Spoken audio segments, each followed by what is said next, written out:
예, 만나서 반갑습니다. 예, 광우 스님이라고 합니다.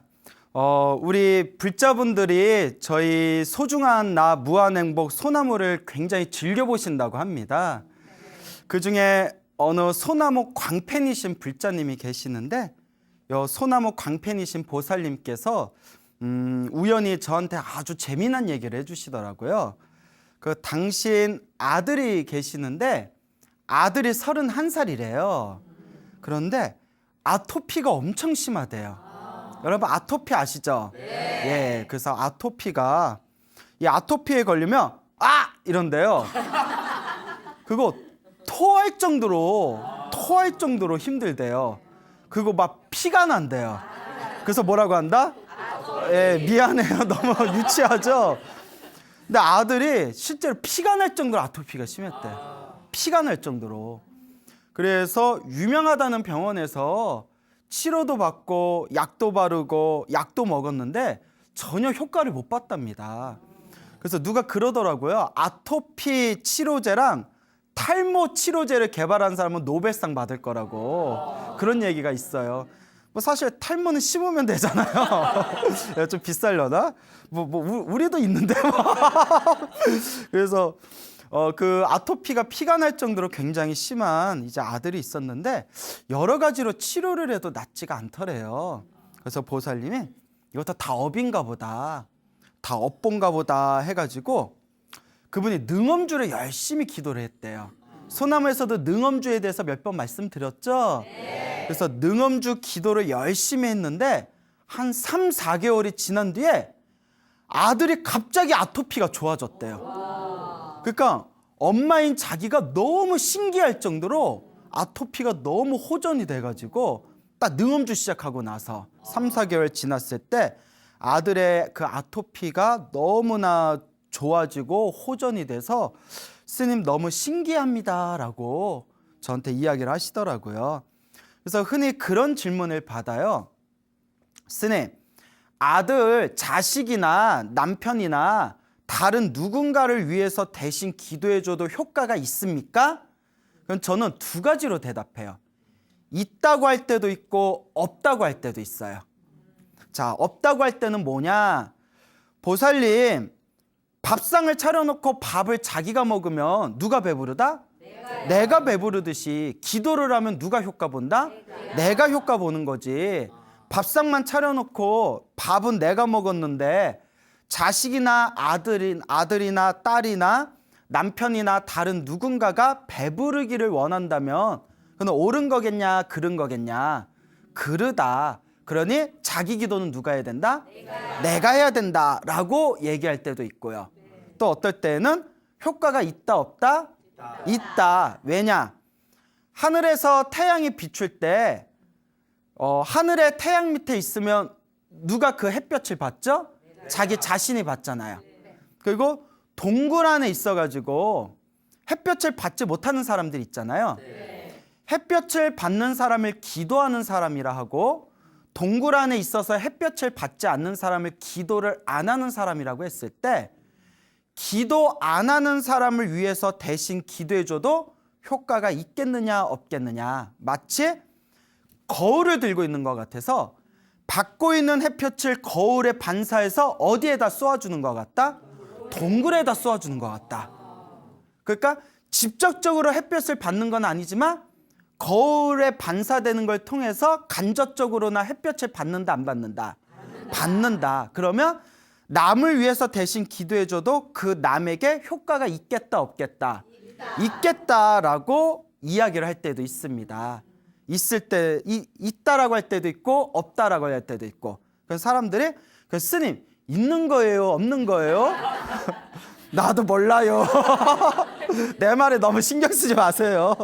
자, 그래서 자기가 기도해야 자기가 효과 본다는 것은 그 사람들에게 엄마가 내 대신 기도해 주니까 괜찮겠지, 부인이 나 대신 기도해 주니까 괜찮겠지, 남편이 나 대신 기도해 주니까 괜찮겠지 라는 마음을 부셔주기 위해서 네 밥은 네가 먹어야 배부르듯이 네 기도는 네가 해야 된다. 이제 이런 입장에서 설명을 하는 거였고요. 그리고 두 번째는 본인이 도저히 기도하기 힘들 때 가족 중에 누가 간절히 기도를 해줘도 효과가 전혀 없는 것은 아니더라 라는 것을 강조하기 위해서 그게 거울의 비유를 들어서 설명하기도 합니다. 그래서 어떻게 보면 부처님이 다 방편법이에요. 무슨 법? 예, 그래서 그걸 대기설법이라고 해서 사람들 수준에 맞춰서 설법을 한다. 예, 그래서 요렇게 얘기할 때는 요렇게 얘기하고 저렇게 얘기할 때는 저렇게 얘기하고 그래서 요리 조리 예 그래서 예 그냥 상황 따라 달라요. 예 그래서 이와 같이 아들을 위해서 간절히 능엄주를 기도했더니 또 아들의 아토피가 상당히 호전되고 병원에서 치료받을 때보다도 훨씬 더 큰 효험을 보았다라는 것을 생각해 본다면 남을 위해서 기도해 주는 것도 효과가 전혀 없는 것은 아니구나라고 생각해 볼 수가 있겠습니다. 자, 아토피로 지금 고생하고 계시는 분들이 계시다면 이 방송을 보시고 무엇을 해라? 네, 병원에 가세요. 또 이 얘기 듣고 또 병원 가봐야 효험 없고 나 기도나 해야지 하지 마시고 자 여러분 이건 특별한 사례예요. 몸이 아프면 어딜 가라? 병원을 가세요. 병원 가도 안 나을 때 기도도 하고 복도 지으라는 거지 광 웃으면 얼토당토 없는 얘기를 하는 사람이 아닙니다. 아프면 어딜 가라? 병원 가라. 그래서 어느 보살님이 계시는데 맨날 막 콜록콜록 거리시는 거예요. 보살님 감기 걸리셨어요? 예. 그 병원에 좀 가보세요. 아우 스님 기도하면 되지 병원은 뭐하러 갑니까? 순간 제가 뜨끔한 게 난 감기 걸려서 병원 갔다 오는 길이었거든. 아프면 어딜 가세요? 병원 가시기 바랍니다. 알겠죠? 네. 그래서 기도를 해서 아들의 능엄주가 너무 좋아졌다. 이런 이야기를 들었습니다. 또 그 비슷한 이야기가 있어요. 중국 송나라 때 어느 나라 때? 예, 송나라 때 이름이 담영이라는 스님이 계셨어요.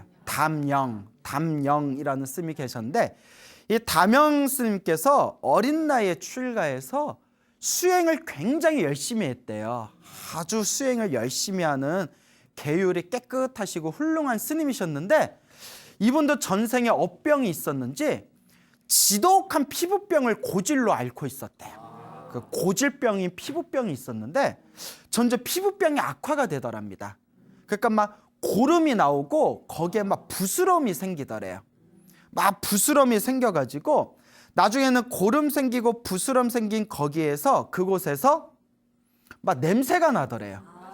막 냄새가 나고 하니까 가까이 있던 스님들이 모두 멀리하더랍니다. 그거 이제 그 담영 스님 뒤에서 막 서로 수군대겠죠.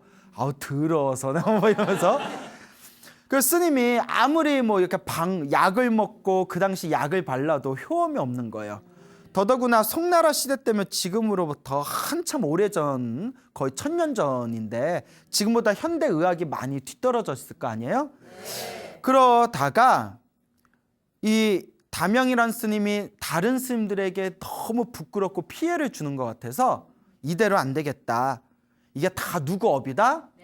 내 업이구나. 업장을 소멸해야 되겠구나 생각이 들어서 이렇게 조그만 버려진 창고에 가셨대요. 절 옆에 창고에 가서 그 창고의 한 구석을 깨끗하게 치운 뒤에 그곳에다가 관세음보살님 불상을 하나 모셨대요. 관세음보살 불상을 모신 뒤에 관세음보살 불상 앞에서 지극정성으로 기도를 올렸대요. 관세음보살님, 제가 이렇게 몸이 아프고 피부병이 심한 것은 제 전생의 업병인 것 같습니다. 그러니까 부디 바라옵건대 저의 이 업장이, 저의 이 업보가 소멸되기를 발언합니다 하면서 간절하게 기도를 했다고 합니다. 그때 몇 날 며칠이 지나서 열심히 기도를 하고 있는데 그 뱀 한 마리가 쓱 나타나더래요. 뱀이 한 마리가 쓱 나타나가지고 뱀이 기둥을 따라서 이렇게 쭉 올라가더랍니다. 그래서 기둥을 따라서 쭉 올라가더니 위에서 찍찍 쥐소리가 나더래요. 그러니까 아마 쥐를 잡아먹었나 봐요. 그래서 기도하고 있는데 뱀이 막 위에서 올라가서 막 쥐 잡는 찍찍 소리 나니까 그 담영스님이 관세음보살 연불하다 이게 뭔 소리지 하고 있는데 갑자기 위에서 뭐가 뚝 떨어지더래요. 쥐가 그 뱀 침이 묻어가지고 아마 뱀이 한번 삼켰다가 뱉었나 봐요. 그 막 그에 막 끈적끈적한 타액이 애기 막 쥐 온몸에 다 뒤덮여 있는 거예요. 아 더러워. 더러워서 내가 그러니까 쥐가 찍찍거리니까 너무 불쌍한 거예요. 그래서 우리 같으면 기도하고 있는데 그런 거 뚝 떨어지면 아우 재수가 없을라. 아 재수가 없어서 기도하다 별 더러운 일에 나경돼 뭐 이럴 수도 있잖아요. 이제 담임 쓰면 자비심이 깊어요. 막대기를 하나 가져와서 쥐 타액을 이렇게 벗겨냈대요. 얼마나 착해요. 우리 같으면 못해. 여러분 해야 안 못해요? 해요? 못해요? 깨끗한 척. 예? 그래서 이렇게 쭉 이렇게 다 타액을 벗기다가 갑자기 머릿속에서 옛날에 봤던 책 민간요법 중에서 몸에 피부병이 부스럼이 심하면 뱀이 짐승을 삼켰다가 뱉어낸 그 뱀 독사의 그 타액을 부스럼에다 바르면 효험이 있다라는 게 딱 생각난 거예요. 근데 사실 그런 걸 어디서 구해요? 뱀이 이렇게 뱉어낸 걸. 혹시? 하고 그 벗겨낸 타액을 몸에다 발랐대요. 부스럼. 우리 같으면 안 해. 싹 발랐는데 바르고 나니까 갑자기 쥐가 후다닥 벌떡 일어나더니 후다닥 도망가더랍니다. 그래서 이게 뭔가 다 죽어던 걔가 쥐가 그래서 그 다음날 일어났는데 그 타액을 발랐던 뱀침을 발랐던 그 부스럼난 피부가 다 어떻게 됐다? 깨끗하게 피부병이 나왔더래요. 그때서야 비로소 그 뱀과 쥐가 뭐였구나. 관세음보살 화신이었구나.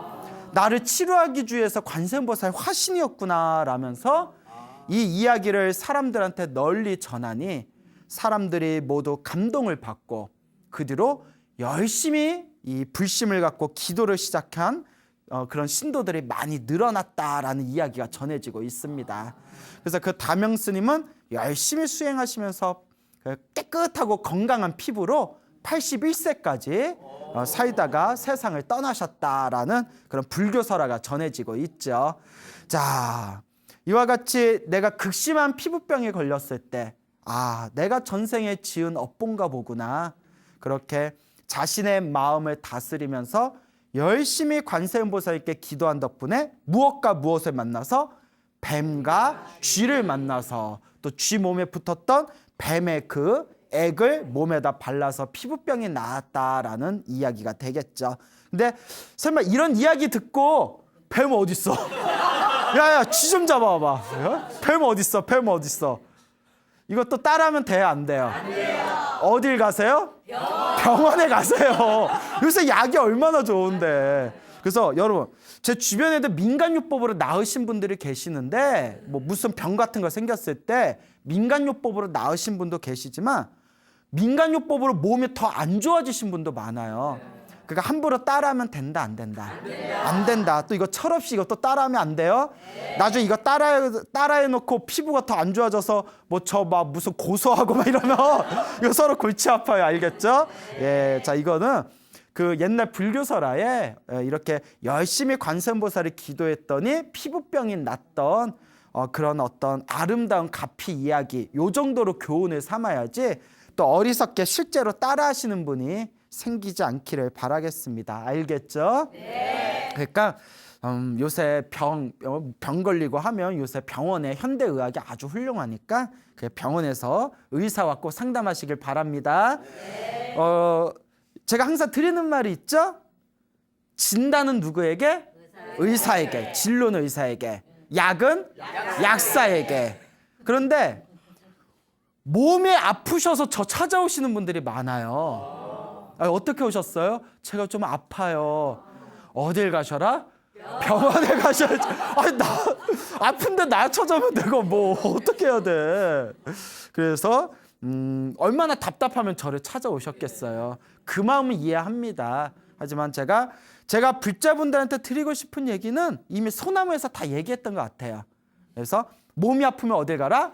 병원 가라. 힘들고 답답하면 무엇을 해라? 기도해라. 병원에 갔는데도 현대의학의 도움을 받되 그래도 치료가 안 되면 무엇을 열심히 한번 해봐라? 기도도 한번 열심히 해봐라. 이렇게 이제 제가 드릴 수 있는 이야기는 다 드렸던 것 같습니다.